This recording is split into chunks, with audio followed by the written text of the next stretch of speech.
তোমরা যারা ভাবো যে এই গাছটি শুধু কাশ্মীরেই হয়, তো তাহলে সম্পূর্ণভাবে ভুল।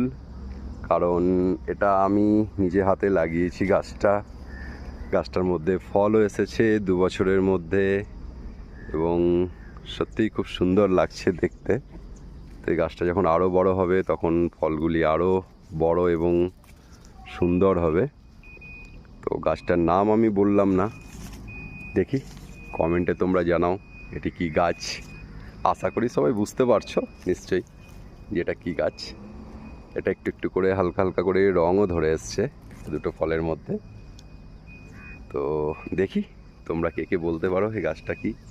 এটা অবশ্যই এখানে যে টেম্পারেচার, তাতে করে মার্চের পর থেকে এখানে 40+ থাকে টেম্পারেচার। তারপরেও এই গাছটিতে ফলও এসছে এবং খুব সুন্দর লাগছে।